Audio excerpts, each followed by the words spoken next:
आप सभी को प्रणाम और आप सभी का स्वागत है हमारे आज के सेशन में, जिसका टॉपिक है महाभारत से परिचय।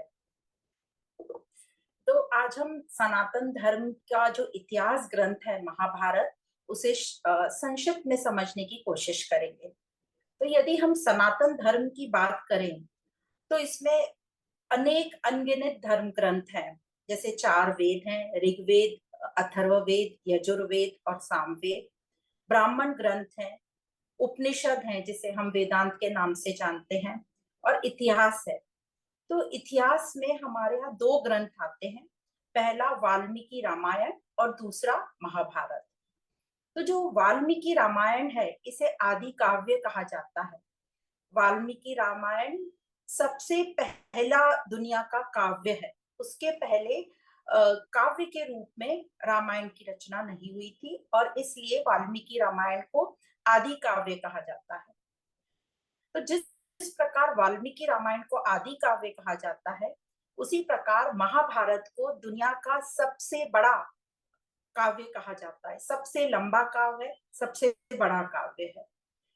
इसलिए इसको पंचम वेद भी कहा जाता है, क्योंकि ऐसा कहते हैं कि जो महाभारत में है वह दूसरी जगह भी मिल जाएगा, पर जो महाभारत में नहीं है वह दुनिया के कोई भी काव्य में नहीं मिलेगा। तो उसको एक श्लोक से बताया जाता है, यदा हास्ति तद अन्यत्र। यदा हास्ति मतलब जो इसमें है, तद अन्यत्र मतलब वो दूसरी जगह भी मिल जाएगा। यन्न हास्ति ना कुंचित, जो यहाँ नहीं है वो कहीं नहीं मिलेगा। इसका मतलब ये है कि इस महाभारत काव्य में सब कुछ समाहित है। इसमें वेद, उपनिषद, ब्राह्मण और सभी वर्णों आश्रमों का जिक्र है। धर्म नीति का तो इतना विस्तार से वर्णन है कि कहा जाता है कि ये महाभारत एक धार्मिक ग्रंथ है। धार्मिक के साथ साथ पौराणिक, ऐतिहासिक और दार्शनिक ग्रंथ कहा गया है। इसमें चारों पुरुषार्थ की बात है, धर्म, अर्थ, काम, मोक्ष। इसमें भगवत गीता भी आ जाती है। भगवत गीता महाभारत का ही एक हिस्सा है। संक्षिप्त में रामायण भी आती है। और कहते हैं धर्म नीति। तो धर्म किसे कहा गया है महाभारत में? धर्म मतलब जो हमारा कल्याण करे। जो हमारा कल्याण नहीं करता उसे धर्म नहीं कहा जा सकता।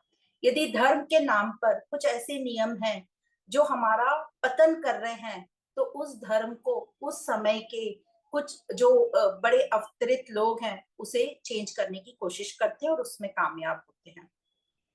तो यहाँ बताया कि धर्म मतलब जो धारण कर सके और जो हमारी रक्षा करे। धर्मो रक्षति रक्षः। तो यहाँ पे जो धर्म नीति बताई है महाभारत में, कहा जाता है वो हर लेवल पे लागू करती है। अपने पर्सनल लेवल पे मतलब व्यक्तिगत लेवल पे, पारिवारिक लेवल पे मतलब फैमिली पे, सोसाइटी में मतलब सामाजिक लेवल पे, राज्य राजनीति पे मतलब पॉलिटिक्स में, हर जगह यदि कोई भी समाज इस धर्म के हिसाब से चलेगा तो उसकी रक्षा अवश्य है, उसका पतन नहीं होगा, ऐसा कहा जाता है।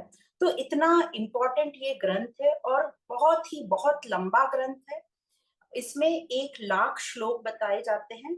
उसके पहले यदि हम बात करें कि कैसे महाभारत का नाम सुनते ही हमारे दिमाग में क्या आता है, तो जैसे ही हम महाभारत का नाम सुनते हैं तो हम सबके दिमाग में एक ही शब्द आता है, युद्ध, जो कुरुक्षेत्र में हुआ था, कौरवों और पांडवों के बीच में, धर्म और अधर्म के बीच। पर यह जो है युद्ध, ये सिर्फ महाभारत का एक हिस्सा है।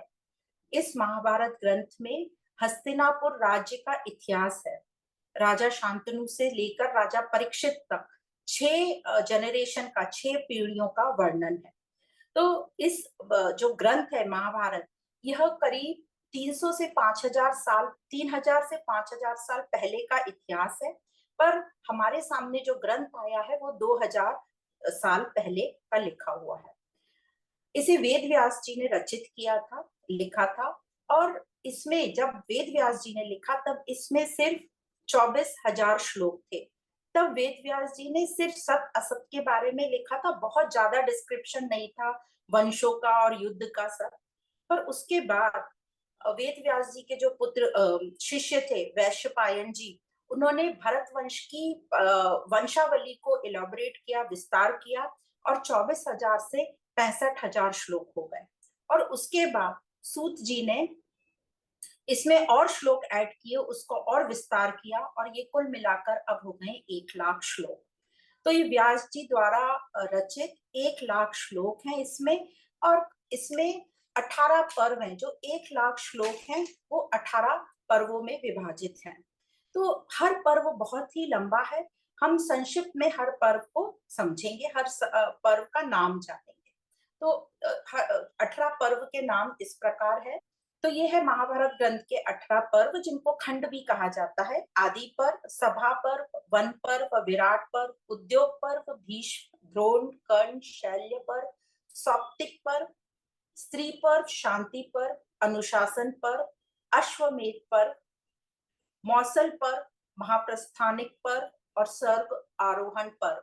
इसके साथ ही एक और भाग कहा जाता है खिल्ल भाग या हरिवंश पर्व, जिसमें दो पर्व आते हैं, विष्णु पर्व और भविष्य पर्व। इसमें श्री कृष्ण की पूरी वंशावली बताई गई है। तो इस प्रकार ये 18 पर्व बताए हैं। तो यदि हम पहले पर्व से शुरू करें, आदि पर्व से, तो आदि पर्व, आदि का मतलब होता है पहले से, मतलब एकदम पहले से इस आदि पर्व में वंशावली का उल्लेख है। कहते हैं आदि पर्व पढ़ने के भी पहले, मतलब महाभारत काव्य पढ़ने के पहले यदि हम परशुराम जी का चरित्र पढ़ें तो हमें बहुत कुछ चीजें समझ में आती हैं, उनसे आगे कैसे वंशावली चली समझ में आती है। तो कहते हैं ये आदि पर्व में कुरुक्षेत्र का कहीं नाम ही नहीं आया, क्योंकि उस टाइम कुरुक्षेत्र को समंत पंचक नाम से जाना जाता था। समंत पंचक मतलब यह रक्त के कुंड थे, 5 कुंड। ये कुंड रक्त जो आया था, ये परशुराम जी द्वारा अतिताइयों का वध करने से आया था। उन्होंने, परशुराम जी ने कई अतिताई जो क्षत्रिय थे उनका वध किया। अतिताई मतलब जो अधर्म के काम करते हैं, मतलब जो किसी के यहाँ आग लगा दे, किसी को जहर पिला दे, पर स्त्री पर गलत नजर डाले, चोरी करे, हिंसक काम करे, इन सबको अतिताई कहा जाता है। तो परशुराम जी का, कहते हैं परशुराम जी तो एक अवतार थे, उनका जन्म ही हुआ था अधर्म का नाश करना। तो समंत पंचक 5 रक्त कुंड को कहा गया है, जो परशुराम जी द्वारा अतिताइयों का वध करने से जो रक्त आया था उससे बने थे। और अतिताई का मतलब होता है जो लोग किसी को जहर पिला दें, अधर्म के काम करें, कहीं आग लगा दें, पर स्त्री पर गलत नजर रखें या हिंसक काम करें, उन्हें अतिताई कहते हैं। तो परशुराम जी जो थे ये पुत्र थे ऋषि यमदाग्नि के, और उनकी जो पत्नी थी वो शत्राणी थी, इक्ष्वाकु कुल की थी, जो राजा दशरथ का कुल था उस कुल की कन्या थी। तो इनके पुत्र थे परशुराम जी। जो परशुराम जी थे अत्यंत ही बलवान थे, ये अकेले ही बड़े बड़े युद्ध निपटा के आ जाते थे। और कहते हैं परशुराम जी के पास शास्त्र और शस्त्र दोनों का भरपूर ज्ञान था, वे दोनों को धारण किए रहते थे। और यहाँ पे इस चार्ट में लिखा ही है कि वो रक्त कुंड जो समंत पंचक है, तो पहले कुरुक्षेत्र नहीं कहा जाता था, उस स्थान को समंत पंचक कहा जाता था। इसके बाद इस आदि पर्व में यदुवंश का उल्लेख है। यदुवंश में आते हैं राजा ययाति और देवयानी। इनका जो पुत्र था उसे यदु कहा जाता था, और उनसे यादवों का वंश हुआ जो कृष्ण का वंशज है। देवयानी जो शुक्राचार्य जी की पुत्री थी। फिर यदुवंश के बाद पुरुवंश आया। यहीं पर राजा ययाति ने शर्मिष्ठा देवी से विवाह किया, और जो उनके पुत्र थे वो पुरु कहलाए। और पुरुवंश में राजा भरत हुए। राजा भरत वही भरत है जो राजा दुष्यंत और शकुंतला के पुत्र हुए, जिससे हमारे देश का नाम भारत पड़ा। फिर भरत वंश में जो राजा हस्तिन हुए, उन्होंने हस्तिनापुर को स्थापित किया। और हस्तिन के वंश में राजा कुरु हुए। ये कुरु राजा अत्यंत ही बलवान थे, अत्यंत ही बुद्धिमान थे। उन्होंने इस कुरुक्षेत्र की भूमि पे बड़े बड़े धार्मिक कर्म किए, यज्ञ किए, और इसीलिए उनके नाम पर उस क्षेत्र का नाम कुरुक्षेत्र पड़ा, जिसे हम धर्म क्षेत्र के नाम से भी जानते हैं। अब ये कुरु वंश में राजा शांतनु हुए, और शांतनु के साथ कौरव और पांडव दो वंशज हुए, कौरव वंश और पांडव वंश। तो इस प्रकार हम देखते हैं कि इस महाभारत के आदि पर्व में शांतनु से आगे हम देखेंगे राजा परीक्षित तक के वंश का वर्णन है। तो ये जो कुरु वंश था, कुरु वंश में जो राजा शांतनु थे, इन्होंने देवी गंगा से विवाह किया। उनके टोटल 8 पुत्र हुए। उनमें से हम सब जानते हैं 7 पुत्रों को तो देवी गंगा ने गंगा में बहा दिया, और जो 8वें पुत्र थे देवव्रत, जिनको भीष्म हम से नाम से जानते हैं, वो भीष्म क्योंकि उन्होंने प्रतिज्ञा ली थी आगे कि वे आजीवन ब्रह्मचर्य का पालन करेंगे, मतलब विवाह नहीं करेंगे। तो जो 8वें पुत्र थे देवव्रत, वो भीष्म पिता के नाम से जाने जाते हैं। तो राजा शांतनु का जो दूसरा विवाह हुआ वो सत्यवती से हुआ। पहला जो विवाह था देवी गंगा से हुआ था, और गंगा ने प्रॉमिस लिया था कि मैं जो भी पुत्र होंगे उनके बारे में आप पूछना मत कि क्या कर रहे हैं, जब आप पूछेंगे तो मैं आपका साथ छोड़ के वापस लौट जाऊंगी। तो जब 8वां पुत्र हुआ तब राजा शांतनु ने देवी गंगा से पूछ ही लिया, उनका सब्र छूट गया और वो अपने आप को रोक नहीं पाए और उन्होंने उनसे प्रश्न पूछ लिया। तभी यहाँ से देवी गंगा लौट के जाती हैं, और जो पुत्र था उसका नाम देवव्रत और बाद में भीष्म कहलाया। फिर राजा सत्यवती के साथ विवाह किया। सत्यवती पहला विवाह ऋषि पाराशर और का हो चुका था। और उनके पुत्र थे वेद व्यास जी, जिनको हम कृष्ण द्वार। ऋषि पाराशर को ऐसा इंट्यूजन हुआ कि कोई पृथ्वी पर ऐसा होना चाहिए जो ये पूरे इतिहास को लिखित में लिख ले, ताकि बाद की जनरेशन को ये इतिहास पता रहे। तब उनको समझा कि वो पुत्र उनसे ही प्राप्त हो सकता है जो इतना बुद्धिमान हो और ये सब कुछ अच्छे से ज्ञान को लिख सके। तो उन्होंने कन्या की तलाश करना शुरू की, और उन्होंने पूरा भारत को, पृथ्वी पे पूरा भ्रमण किया, पर कोई भी पिता अपनी पुत्री को उनके साथ विवाह करने के लिए हाँ नहीं भर रहे थे, क्योंकि पाराशर जी की शर्त थी कि सिर्फ 1 साल गृहस्थ में रहेंगे और पुत्र होते से ही वो गृहस्थ आश्रम छोड़ देंगे। पर ये वो कन्या की खोज करते करते दक्षिण तरफ गए। जब दक्षिण में वो पहुंचे तब उन्होंने एक मछुआरे की पुत्री को देखा, सत्यवती, और उनसे आग्रह किया, मछुआरे से आग्रह किया कि आपकी पुत्री को मेरे साथ विवाह करने की आज्ञा दीजिए। तो मछुआरे ने भी मना कर दिया जब उनको 1 साल की कंडीशन पता चली।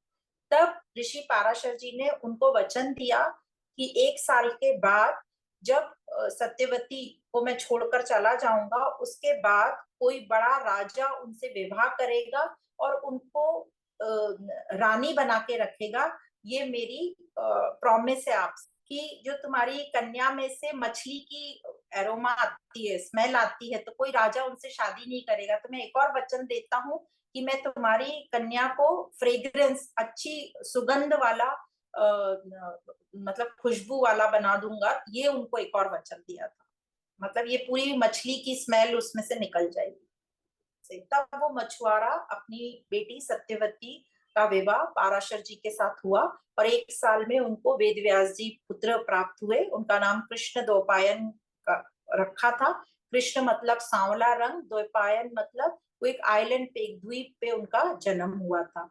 और व्यास का मतलब है सरकमफ्रेंस, मतलब पूरी पृथ्वी का सरकमफ्रेंस जो नाप पाए और ऐसे ग्रंथों की रचना कर पाए। तो सत्यवती के पहले पुत्र थे वेद व्यास जी, जो ऋषि पाराशर जी के साथ हुए थे, और बाद में उनका विवाह शांतनु, जब देवी गंगा लौट जाती हैं तब राजा शांतनु सत्यवती से विवाह करते और उनके 2 पुत्र होते हैं। फिर इस दौरान देवी गंगा वापस लौट गई और राजा शांतनु ने सत्यवती से शादी करी और उनके 2 पुत्र हुए, पहला चित्रांगद और दूसरा विचित्र वीर्य। तो जो चित्रांगद थे, शांतनु के बाद वो राजा बने, उनकी जल्दी ही मृत्यु हो गई, और फिर विचित्र वीर्य राजा बने। अब जो राजा भीष्म पिता थे, जिन्होंने प्रतिज्ञा ली थी कि वे आजीवन विवाह नहीं करेंगे, उन्होंने अपने ये दोनों सौतेले भाई जो चित्रांगद और विचित्रवीर, चित्रांगद की तो मृत्यु हो गई थी, विचित्रवीर के विवाह के लिए 3 कन्याओं का अपहरण किया। उनका नाम था अंबा, अंबिका और अंबालिका। तो इसमें से जो अंबा थी वो तो वापस चली गई, क्योंकि उन्होंने पहले से ही तय कर रखा था कि वे राजा शैलवराज से विवाह करेंगी। तो जब वे वापस लौटी तब उन्हें उनके परिवार वालों ने स्वीकार नहीं किया। तभी अम्बा ने गुस्से में आके भीष्म पिता को श्राप दिया कि वो उनकी मृत्यु का कारण बनेंगी। तो अम्बा ही बाद में शिखंडी बनकर आती हैं, जो हम महाभारत युद्ध के दौरान देखेंगे। फिर दूसरा जो अंबिका थी, उनसे विचित्र वीर का विवाह हुआ और अंबालिका का भी विचित्र वीर से विवाह हुआ। अब बहुत समय बीत जाने के बाद इनका वंश आगे नहीं बढ़ा।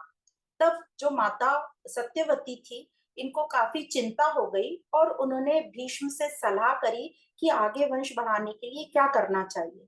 तभी उनको ख्याल आया कि उनके एक पुत्र हैं वेद व्यास जी।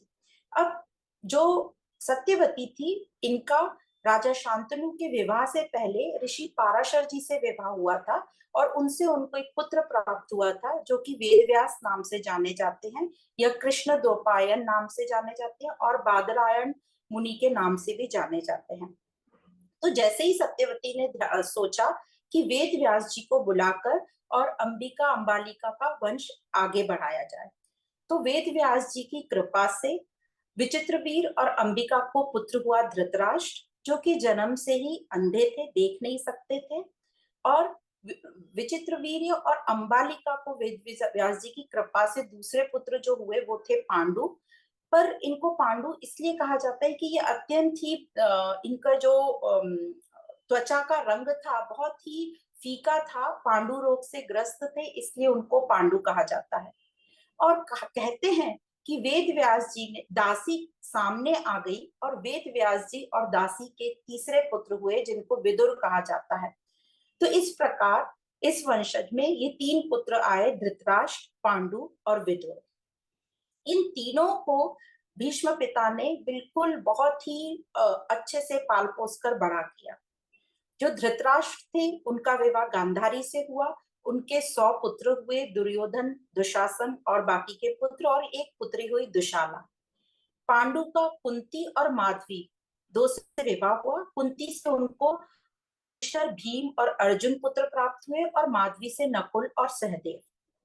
और जो विदुर थे उनका विवाह सुलभा नामक स्त्री से हुआ और उनके 5 पुत्र थे। तो यहाँ हम देखते हैं कि युधिष्ठिर, भीम, अर्जुन, नकुल और सहदेव इन पांचों का विवाह द्रौपदी से हुआ और द्रौपदी के 5 पुत्र हुए और उन पांचों के नाम यहाँ पे दिए गए हैं।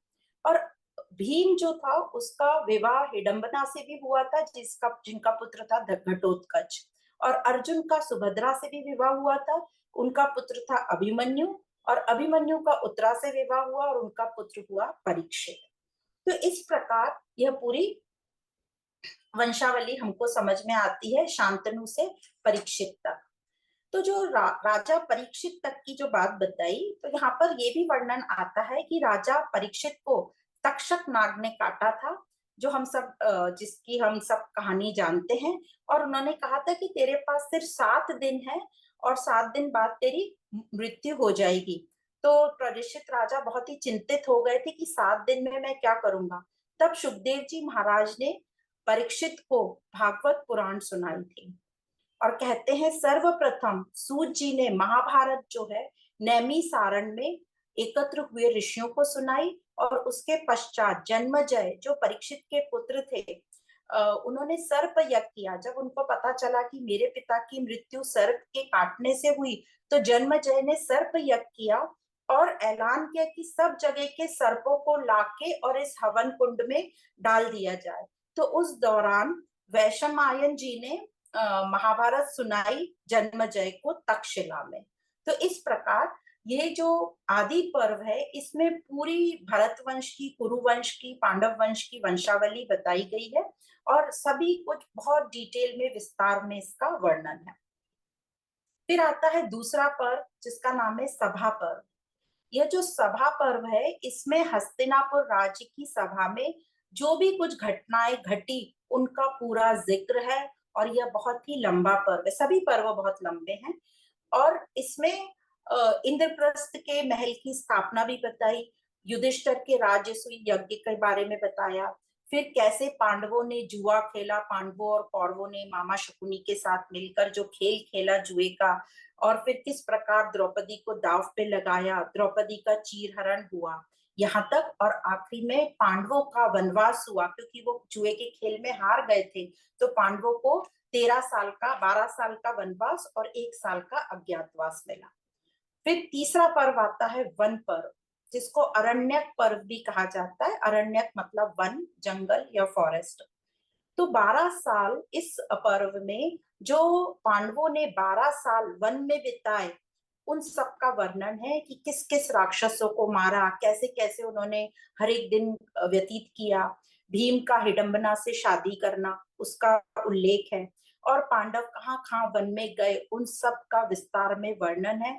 फिर द्रौपदी के साथ जो स्वयंवर हुआ और द्रौपदी के 5 पुत्रों का वर्णन है। तो द्रौपदी के जो 5 पुत्र थे उनके नाम इस प्रकार थे। जो पहला था युधिष्ठिर से, वो प्रतिविंध्य। फिर था सूतसोम, श्रुतकर्मा, शतानिक और श्रुतसेन। तो इस प्रकार द्रौपदी के 5 पुत्र बताए। फिर आता है विराट पर्व, जो 12 साल के बाद वनवास करके 1 साल का जो अज्ञातवास उन्होंने किया, वो विराट राज्य में किया, राजा विराट के राज्य में। तो यहाँ पूरे जो उन्होंने 1 साल में अपना अपना रूप बदल के अलग अलग जो काम किए, उसका पूरा विस्तार से वर्णन है। और उसके बाद आता है उद्योग पर्व, 5वां पर्व उद्योग पर्व। उद्योग का मतलब कोशिश करना, एफर्ट करना। तो पांडव जब वापस आए अपने 13 साल के वनवास के बाद, तो जो भी कुछ दुर्योधन ने कोशिशें की कि पांडवों को शांति से नहीं रहने देने की, उसका पूरा वर्णन है कि दुर्योधन ने क्या क्या किया। साथ ही जो लोग शांति बनाए रखने की कोशिश कर रहे थे, उनका पूरा वर्णन है कि कैसे कैसे कौन कौन शांति बनाने की कोशिश कर रहा है। और साथ साथ ये भी बताया कि युद्ध की कैसे तैयारियां भी अंदर ही अंदर चल रही हैं। तो इस प्रकार उद्योग पर्व बताया गया। फिर छठा पर्व आता है भीष्म पर्व। तो भीष्म पर्व यह युद्ध का पहला भाग है। भीष्म पर्व, इसी में कुरुक्षेत्र का जो महाभारत युद्ध है उसका वर्णन है, यहाँ से शुरू होता है। ये जो भीष्म पर्व है ये 10 दिन चला, तो भीष्म पिता के नेतृत्व में। और जैसे ये युद्ध शुरू हुआ, तभी अर्जुन ने देखा कि मेरे सामने सभी मेरे परिवारजन, गुरु पितामह खड़े हैं और मैं इनको कैसे मारूंगा। और वो युद्ध ना करने के लिए ठान ली और कृष्ण से कहने लगे कि अब मैं युद्ध नहीं करूंगा। और इसी संदर्भ में यहाँ पर श्रीमद् भगवत गीता होती है, जो श्री कृष्ण अर्जुन को ज्ञान देते हैं। तो 10वें दिन तक युद्ध का वर्णन यहाँ पे बताया है, लंबा चौड़ा वर्णन है। किस किस का वध हुआ, कैसे कैसे हुआ, उन सब का विस्तार में वर्णन है। फिर बताते हैं कैसे शिखंडी सामने आए। जो हमने अम्बा की बात सुनी थी, वो शिखंडी के रूप में आए, क्योंकि भीष्म पितामह ने ये प्रतिज्ञा खाई ली थी कि वो किसी भी स्त्री के सामने शस्त्र नहीं उठाएंगे। ये क्यों करना पड़ा? क्योंकि भीष्म पितामह इतने पराक्रमी थे, इतने बलवान थे कि उनको परास्त करना किसी के लिए भी मुमकिन नहीं था। तो जब शिखंडी सामने आई, तो तब भीष्म पिता ने अपने शस्त्र नीचे डाल दिए, और उस वक्त अर्जुन ने अपनी बाणों की शैया बनाई और उस बाणों की शैया पे भीष्म पितामह नीचे गिर पड़े। तो यहाँ तक का वर्णन भीष्म पर्व में आता है, मतलब युद्ध के 10 दिनों का वर्णन इस भीष्म पर्व में आता है। अब हम जब भगवत गीता पढ़ी थी, तब शुरू में ही समझा था कि जो पहला श्लोक था, जो धृतराष्ट्र ने संजय से पूछा था कि युद्ध भूमि पे क्या हो रहा है, मेरे पुत्र और पांडव पुत्र के बीच में क्या चल रहा है। तो ये 10वें दिन धृतराष्ट्र ने क्वेश्चन पूछा था संजय से कि हाल सुनाओ मुझे, युद्ध भूमि पे क्या हो रहा है। तो 10 दिन का जिक्र भीष्म पर्व में आता है। फिर आता है, क्योंकि अब भीष्म जो है, जो नेतृत्व कर रहे थे सेना का, वो पड़े हुए हैं बाणों की शैया पर। अब वो नेतृत्व करने लायक नहीं रह गए हैं, तो अब नेतृत्व दिया गया द्रोणाचार्य को। तो दूसरा 7वां पर्व आता है द्रोण पर्व। और ये पर्व मतलब युद्ध जो है 5 दिन चला। तो इसमें युद्ध के जो 5 दिन है, नेक्स्ट 5 दिन, 10 दिन वो हो गए, 5 दिन ये मतलब 15 दिन। तो नेक्स्ट 5 दिन का पूरा वर्णन इस पर्व में आता है, द्रोण पर्व में।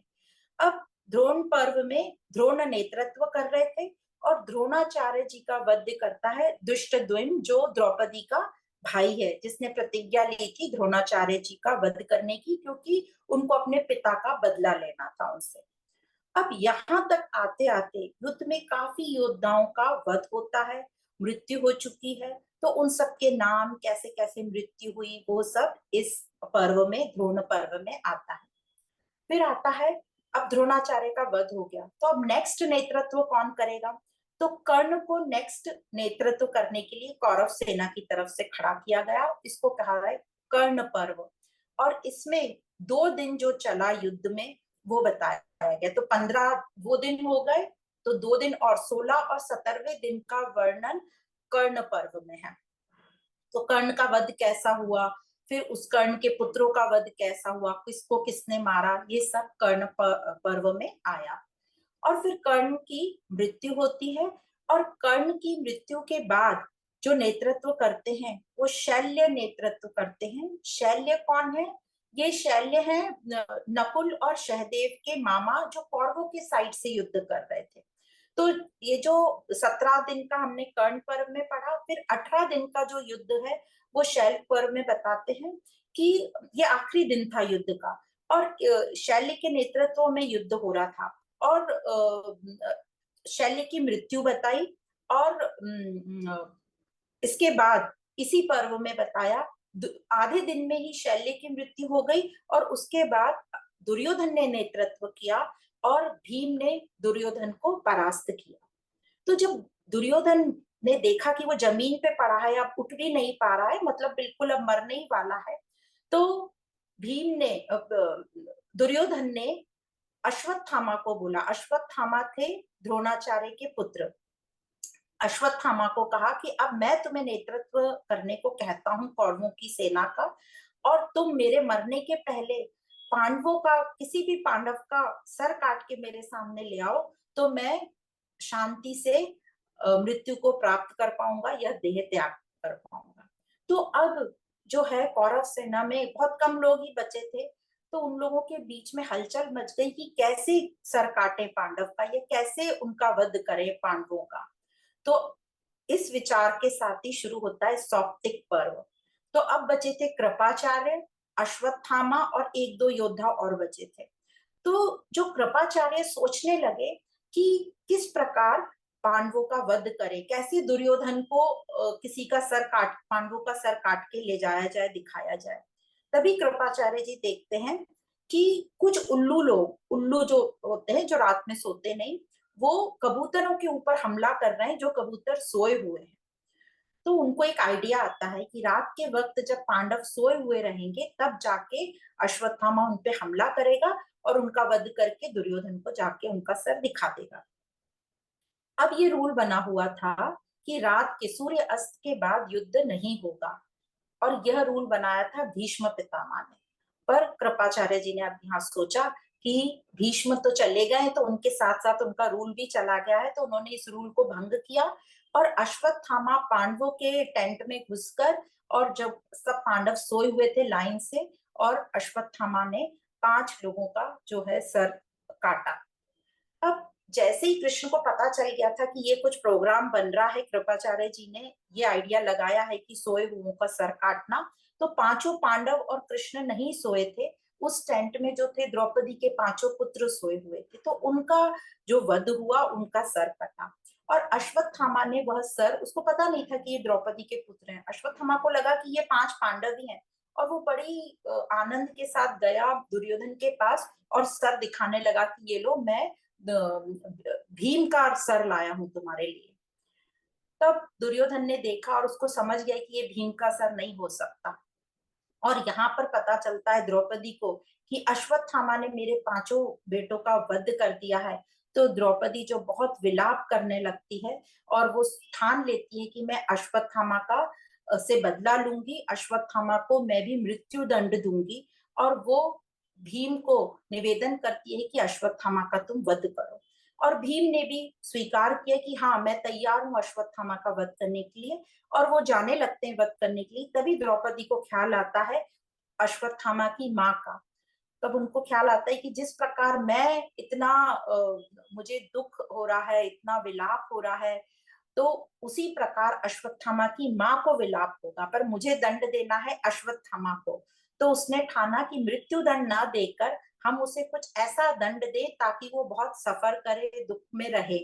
तो इसलिए अश्वत्थामा का कहते हैं कि उसके सर पर जो मणि था या सर पर एक बड़ा घाव कर दिया, जो घाव में से हमेशा पस और ये सब मवाद बहता रहता था, उसमें से दुर्गंध आती थी और कोई भी उसके पास बैठ नहीं सकता था, और उसे भी बहुत पीड़ा होती थी अश्वत्थामा को। तो इस प्रकार अश्वत्थामा को द्रौपदी द्वारा ये दंड मिला। तो इस प्रकार ये सौप्तिक पर्व कहा जाता है। सौप्तिक मतलब सोए हुओं का वध, सोए हुए जो सोए हैं उनको सौप्तिक कहते हैं। तो कैसे सोए हुओं का वध किया। इसके बाद आता है स्त्री पर्व। स्त्री पर्व में बताते हैं युद्ध में जितने भी योद्धाओं का वध हुआ है उन सब की स्त्रियां, परिवार में जो भी उनकी पत्नियां, बहनें, माएं, वो सब इस युद्ध भूमि पे विलाप कर रही हैं। और बहुत ही भयंकर दृश्य है। कहते हैं ये दृश्य देखो तो आप कांप उठोगे।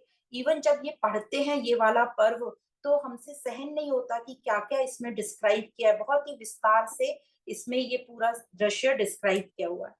तभी गांधारी और कुंती कृष्ण से निवेदन करती कि हमको भी वो युद्ध भूमि में जाकर देखना है कि क्या हाल है। तो गांधारी के निवेदन करने पे कृष्ण जो है गांधारी को युद्ध भूमि पे लेकर आते हैं। और जैसे ही गांधारी यह दृश्य देखती है, खुद के ही 100 पुत्र की जो पुत्र वधुएं वो सब विलाप कर रही हैं, सब विधवा हो गई हैं। तो ये देखकर और भी जितने सब योद्धा हैं उनकी पत्नियां, बहनें, माएं सब विलाप कर रही हैं। तो बहुत ही भयंकर दृश्य था। यह देखकर गांधारी जो है अपने आप को संभाल ही नहीं पाई और बहुत परेशान हो गई। और इसी दुख में उन्होंने कृष्ण को श्राप दिया कि जैसे हमारा वंश खत्म हुआ है, तुम्हारा वंश भी, तुम्हारा कुल भी समाप्त होगा। तो यहाँ गांधारी ने श्री कृष्ण को श्राप दिया। और यह स्त्री पर्व, क्योंकि स्त्रियों की बात थी, यहाँ पर यह पर्व समाप्त होता है। और अब इसके बाद आता है शांति पर्व। शांति पर्व में बताया है कि कृष्ण और जो पांचों पांडव थे, पांचों भाई, अब भीष्म पिता के पास पहुंचते हैं जो कि बाणों की छैया पर लेटे हुए हैं। कहते हैं इस समय उत्तरायण भी हो गया था और सूर्य उत्तरायण की तरफ आ गया था। और यहाँ पर युधिष्ठिर को हस्तिनापुर का राजा घोषित किया गया। और भीष्म पिता द्वारा जो भी एक राजा के लिए धर्म नियम थे उसको दोहराया गया, उसको पालन करने के लिए कहा गया, उन सब का उल्लेख है इस पर्व में, शांति पर्व में। और इसके बाद अनुशासन पर्व आता है। इन दोनों पर्व में धर्म नीति शास्त्र बहुत बहुत विस्तार में दिया है। इतना पूरा विस्तार दिया है कि कहते हैं कि किसी धर्म में इतना विस्तार, किसी ग्रंथ में इतना विस्तार धर्म का नहीं मिलेगा जितना महाभारत के इन दो पर्वों में है। तो अर्थव्यवस्था, राजनीति, दान, धर्म, मोक्ष सभी इस पर्व में बताए गए हैं। राजधर्म के साथ साथ इसमें रिश्तों के भी धर्म बताए गए हैं। जैसे पिता का धर्म क्या है, पति का धर्म क्या है, भाई का धर्म क्या है। जैसे द्रौपदी ने कहा जब शांति के लिए कृष्ण जा रहे थे, युद्ध ना हो, शांति को शांति से हो जाए, तब द्रौपदी कहती है कि तुम कैसी बातें कर रहे हो शांति की। जिस व्यक्ति ने तुम्हारे कुल की स्त्री पर हाथ डाला है उसको, उससे तुम समझौता करने जा रहे हो। तो यह बात सुनकर युद्ध के लिए और स्ट्रॉन्ग फीलिंग आने लगी थी। तब द्रौपदी ने कहा था भले ही तुम्हारा जो भाई है युधिष्ठिर मेरे मेरे को संभाल के नहीं रख सकता है, तो इसका मतलब उसने पति धर्म का पालन ही नहीं किया। इन पांचों भाइयों ने बोला, पति के बारे में बताया पति धर्म, फिर पिता धर्म के बारे में बताया। द्रौपदी द्रौपदी ने कहा भले ही मेरे पति मेरी रक्षा नहीं कर सकते पर मेरा पिता वैसा नहीं है, वो अपनी बेटी की इज्जत पे हाथ डालने वालों को छोड़ेगा नहीं। तो द्रौपदी ने कहा पर जो मेरे पिता हैं वो इस धर्म से पीछे नहीं हटेंगे और मेरे पिता उन लोगों को नहीं छोड़ेंगे जिन लोगों ने मेरी इज्जत पर हाथ डाला है। इसी प्रकार उसने कहा, द्रौपदी ने, मेरे जो भाई लोग हैं वो भी पीछे नहीं हटेंगे, वो भी उन लोगों को छोड़ेंगे नहीं जिन जो जो वो सभा में बैठे थे और जिन्होंने मेरी इज्जत पर हाथ डाला। इस प्रकार पिता का धर्म, पुत्र का धर्म, और जब मेरे पुत्र को पता चलेगा कि मेरी माँ के साथ ऐसा हुआ है, द्रौपदी कह रही है, तो वो भी इन लोगों को छोड़ेंगे नहीं। तो इस प्रकार पिता का धर्म, पुत्र का धर्म, पति का धर्म, सब धर्मों के बारे में यहाँ पर बताया जाता है। इसीलिए इस महाभारत को राष्ट्र काव्य की उपाधि दी गई है। फिर आता है अनुशासन पर्व। यहाँ भी धर्म का उपदेश है। भीष्म पिता का अंतिम टाइम चल रहा है और अंतिम वचन का वर्णन यहाँ पर है। यहाँ पर भीष्म पितामह पुरुषार्थ की बात करते हैं। पांचों भाइयों को, मतलब पांडवों को कहते हैं कि कभी भी पुरुषार्थ करना मत छोड़ना, भाग्य के भरोसे नहीं बैठे रहना, अपनी मेहनत करना, तुम्हारे बाजुओं में बहुत दम है, पुरुषार्थ को नहीं छोड़ना।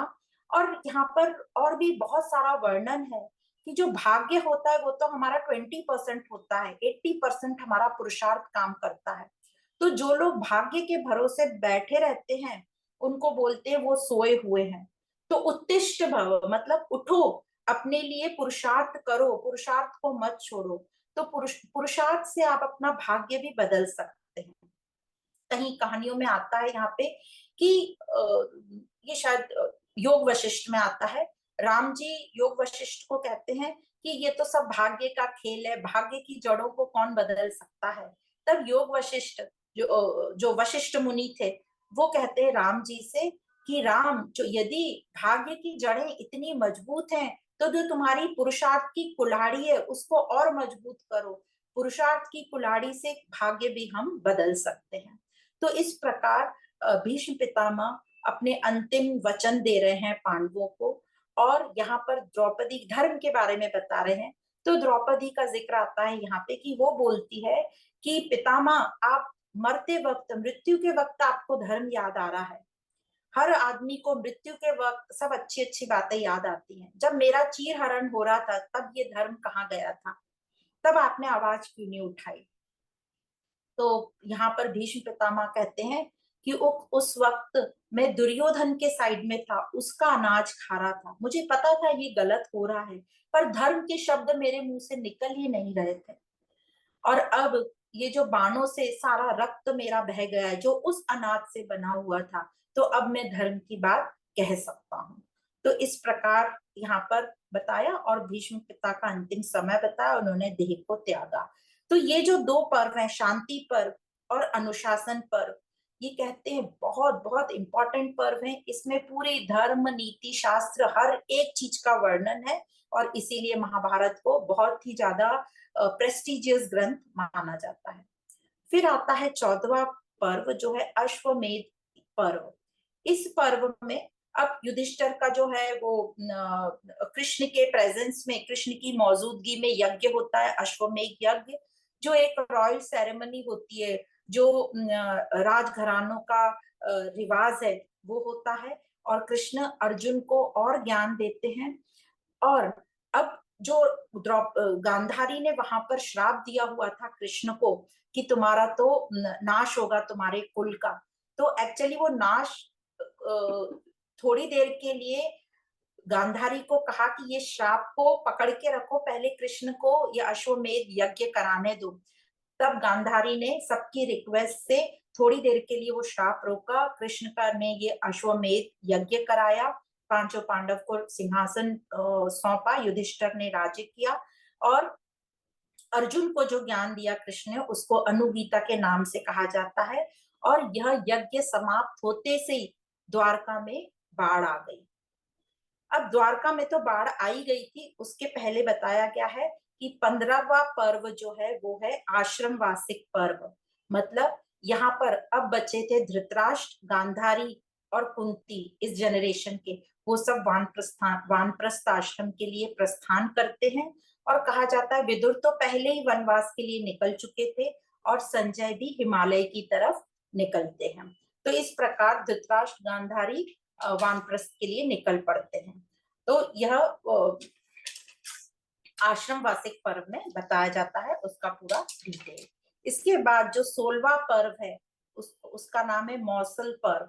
मौसल पर्व मतलब यहाँ पर आ गई द्वारका में बाढ़, तो यो यादव थे, जितने भी यादव थे, कृष्ण के जितने भी वंशज थे, उन्होंने आपस में लड़ना शुरू कर दिया, युद्ध किया, तो मुसलों के या साथ या फिर जो जिसके हाथ में आया, लकड़ी के टुकड़े या बांस के टुकड़े, उनके साथ में आपस में एक दूसरे को मारना शुरू किया और पूरे यादव कुल का विनाश हुआ, अंत हुआ। और द्वारका भी पूरी समुद्र में डूब गई, द्वारका का भी नाश हुआ। और कहते हैं कृष्ण को जो जरा शिकारी था, उसने कोई जानवर समझकर कृष्ण पर बाण चला दिया और कृष्ण ने भी अपना देह को त्याग किया। तो कहते हैं कि कृष्ण का जब देह त्याग हुआ तो द्वारका में पूरी डूब चुकी थी और कोई भी नहीं था उनके देह को उठाने के लिए या अंतिम संस्कार करने के लिए। तो कहते हैं कि बृहस्पति ने वायु से निवेदन किया कि इतनी जोर से हवा चलाओ कि जो पानी है उसका बहाव तेज हो जाए, ताकि वो जो देह था, मृत देह, वो बहता बहता कहीं किसी नगर में पहुंचे। तो वैसा ही हुआ, वो पानी का बहाव तेज हुआ और श्री कृष्ण का जो देह था वो कहते हैं केरल तक जा पहुंचा। और केरल में मछुआरों ने उस देह को उठाया और फिर लोगों ने पहचाना कि ये तो श्री कृष्ण का देह है, और वहां पर केरल में उनका अंतिम संस्कार हुआ। वहां पे कहते हैं मंदिर है, गुरुवायूर का मंदिर फेमस है इसके लिए। तो इस प्रकार मौसल पर्व में द्वारका का नाश, डूबना द्वारका का, और यादवों का अंत बताया। फिर 17वां पर्व है, उसका नाम है महाप्रस्थानिक पर्व। अब यहाँ पर बताते हैं कि युधिष्ठिर और उनके भाइयों ने 36 साल राज्य किया। तो पूरे 36 साल का वर्णन है। और फिर उनके मन में भी वैराग आया, तो उन्होंने जो अपना राज्य था परीक्षित को सौंपा और वे भी वनवास वानप्रस्थ के लिए निकल गए, हिमालय की ओर चल पड़े। स्वर्ग, फिर जो नेक्स्ट पर्व है 18वां पर्व, उसका नाम है स्वर्ग आरोहण पर्व। तो जब स्वर्ग आरोहण मतलब शुरू किया उन्होंने अपना वानप्रस्थ आश्रम, स्वर्ग की ओर चलने लगे, तो कहते हैं एक एक करके सबने अपना शरीर त्यागा। पांचों भाई, साथ में द्रौपदी और युधिष्ठिर के साथ एक उनका वफादार कुत्ता था। तो एक एक करके सबने शरीर त्यागा। सबसे पहले द्रौपदी ने, फिर नकुल, फिर सहदेव, फिर अर्जुन और भीम, और आखिरी में सिर्फ युधिष्ठिर अकेले बचे थे जिनके साथ उनका कुत्ता था। तो ये जो कुत्ता था बड़ा ही वफादार कुत्ता था, और युधिष्ठिर चाहते थे कि इस कुत्ते की वफादारी इतना कर्मनिष्ठ है, तो इसको भी इसका जो है स्वर्ग की प्राप्ति होनी चाहिए। तो जब युधिष्ठिर स्वर्ग की ओर चलने लगे, तो यमराज ने युधिष्ठिर को रोक दिया और कहा कि कुत्ते के साथ तुम स्वर्ग में नहीं आ सकते, क्योंकि जानवर है, स्वर्ग जो जगह है ये सिर्फ मनुष्यों के लिए है। तो युधिष्ठिर को बहुत बुरा लगा। उसने सोचा कि ये इतना वफादार प्राणी है, इसने मेरा इतना साथ दिया है, तो इसको मैं अकेला छोड़कर तो स्वर्ग में नहीं जा सकता, इसका कल्याण होना चाहिए और इसके कल्याण के लिए मैं और जीवित रहूंगा। तो यमराज कहते हैं युधिष्ठिर को कि आप तो स्वर्ग में आ जाइए, आपका तो यहाँ पर स्वर्ग में स्वागत है। तो युधिष्ठिर कहते हैं नहीं, मैं रुकूंगा जब तक इस कुत्ते का कल्याण नहीं हो, क्योंकि मृत्यु तो सबकी निश्चित है। जो हो गए जिनकी मृत्यु, उनके लिए मैं क्या सोचूं, पर जो जीवित है उनके कल्याण की तो बात मैं सोच सकता हूँ। तो इस प्रकार युधिष्ठिर ने विनती करी और उस कुत्ते के कल्याण के लिए कहते हैं यमराज को भी अपना नियम बदलना पड़ा। उस कुत्ते को पहले मानव जीवन मिला और फिर उसको भी स्वर्ग में दाखिला मिला। तो और फिर युधिष्ठिर भी स्वर्ग में पहुंचे। तो इस प्रकार बताया है ये 18वां पर्व में कि कैसे ये पूरा कौरव और पांडव कौरव वंश का नाश हुआ और फिर पांडव वंश कैसे स्वर्ग में पहुंचे। फिर एक और पर्व बोला जाता है, वो है खिल्ल भाग या हरिवंश पर्व।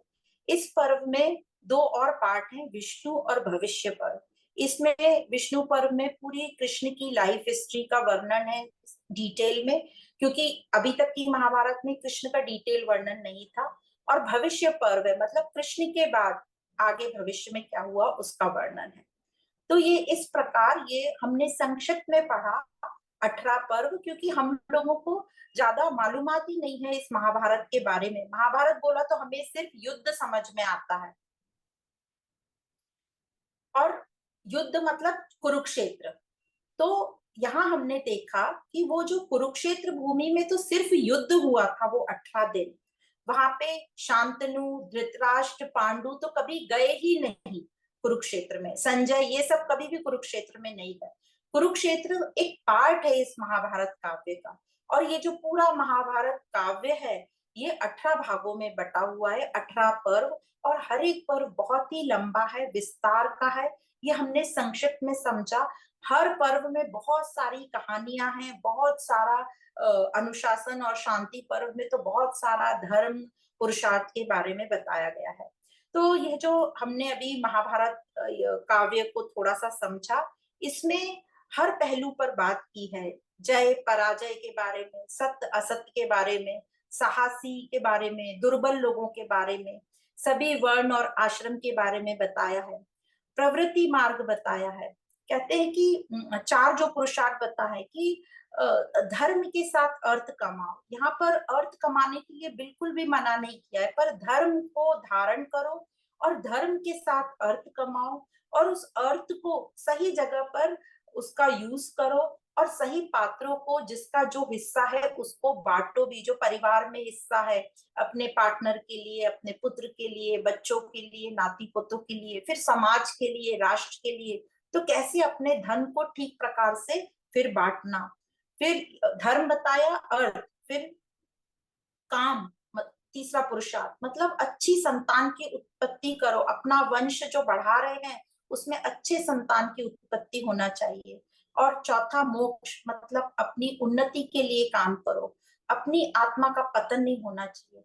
कई बार हम भौतिक उन्नति में अपनी आत्मा का पतन कर लेते हैं, तो उसको उन्नति नहीं बताया गया है। यहाँ बताया गया है भौतिक उन्नति के साथ अपनी आत्मिक उन्नति भी होना चाहिए। तो इस प्रकार महाभारत में पुरुषार्थ पर बहुत जोर दिया है। और इसी प्रकार कहते हैं कि यह जो हमारा इतिहास है, यह अत्यंत ही कल्याणकारी है। तो इसको हम जब डिटेल में पढ़ेंगे, हमें एक एक चीज समझ में आती है कि कितना कल्याणकारी ग्रंथ है। तो इस प्रकार ये महाभारत जो सबसे बड़ा महाकाव्य है हमारी संस्कृति का, इसको हम नमन करते हैं, और हम कोशिश करेंगे कि इसको हम पढ़ते रहें और इससे हम बहुत कुछ सीखें और अपना कल्याण करें, अपनी उन्नति करें। तो धर्म वो है जो हमारी उन्नति करेगा, हमारा कल्याण करेगा। यदि कोई चीज हमारा कल्याण या उन्नति नहीं कर रही तो उसको हम धर्म नहीं कह सकते, ये हमें अच्छे से समझना है। तो धर्म समय समय के हिसाब से थोड़े चेंजेस भी आते हैं धर्म में। यदि हमने चेंज नहीं किया और पुराने समय के हिसाब से चलते रहे तो वो हमारी उन्नति नहीं करेगा। तो जो हमारे धर्म नेता हैं या जो भी अवतरित लोग हैं, या जो उस क्षमता रखते हैं धर्म में थोड़े चेंज करने के, थोड़े से कहाँ कहाँ ठीक रेक्टिफाई करने के, उन लोगों में ताकत होती है और वो चेंज कर पाते हैं समय के अनुसार। तो इस प्रकार आज हमने इस महाभारत ग्रंथ के, जो कि ऐतिहासिक ग्रंथ है, इसको अंग्रेजी में माइथोलॉजी बोलते हैं। माइथोलॉजी मतलब मिथ, मतलब कि बस ऐसा ही बोल दिया कि हुआ था ऐसा। ये माइथोलॉजी नहीं है, ये इतिहास है, ये हमारी हिस्ट्री है, और अत्यंत ही कल्याणकारी हिस्ट्री है जो हमारी उन्नति करेगा। तो आप सभी को बहुत बहुत धन्यवाद। ये संक्षिप्त में हमने आज महाभारत का परिचय समझा।